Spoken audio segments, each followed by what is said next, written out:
यकीनन तुम्हारे पैर के नीचे कोई ज़मीन नहीं। कमाल ये है कि फिर भी तुम्हें यकीन नहीं। और मैं बेपनाह अंधेरे को उजाला कैसे कहूँ कि इन नज़ारों का मैं अंधा तमाशबीन नहीं। आज जो काल है संवादहीन और असंवेदनशील ऐसा काल है, अराजकता का काल है। उसी तरह हम देखेंगे कि fake is everywhere and real is nowhere. और जो मिथक है उनको ही इतिहास करके परोसा जा रहा है हमको।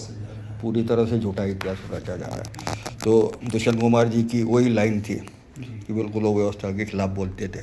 तो उनके विचारों की प्रासंगिकता आप क्या सोचते हैं? दुष्यंत कुमार जी का जो रचना काल है वो लगभग 50 वर्ष पहले से लेकर के 75 वर्ष पहले तक का है।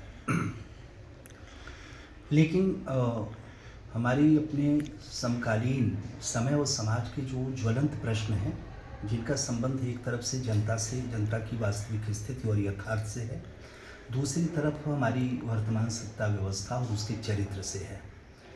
तो जन पक्ष और सत्ता पक्ष के बीच का जो ये द्वंद्व है, इस द्वंद्व में एक लेखक को किसके पक्ष में खड़ा होकर के अपनी बात कहनी चाहिए।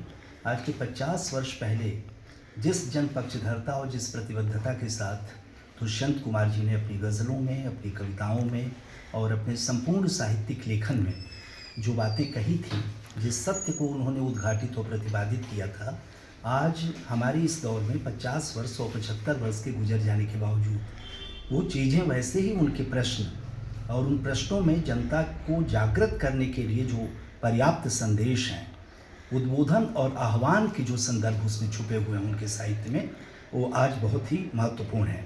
जबकि अंधेरे का, एक घोर अंधकार का साम्राज्य फैलता जा रहा है और हमारी सत्ता उस अंधेरे के साम्राज्य को और ज़्यादा घनीभूत करने में लगी हुई है, उसके अपने कार्यक्रम और अपनी नीतियों के माध्यम से। तो ऐसी स्थिति में दुष्यंत कुमार हमें अपने साहित्य के साथ याद आते हैं और उनका साहित्य हमें इस अंधकार काल में रोशनी देता हुआ और दिशा दिखाता हुआ दिखाई देता है। बिल्कुल। कृष्ण बिहारी नूर का भी एक जो शेर है कि भाई सच घड़े या बढ़े तो सच ना रहे, और झूठ की तो कोई इंतहा ही नहीं है। तो इस तरह से झूठ का कारोबार बहुत चालू है। तो उसके लिए दुष्यंत कुमार ही हमको मदद करने के लिए आगे आते हैं, क्योंकि अच्छी कविता प्रतिरोध का सबसे सशक्त स्वर होता है। तो बहुत बहुत धन्यवाद। तो ये थे हमारे साथ में अनिल राय जी, गोरखपुर यूनिवर्सिटी से हिंदी के ख्यातनाम साहित्यकार जी। धन्यवाद।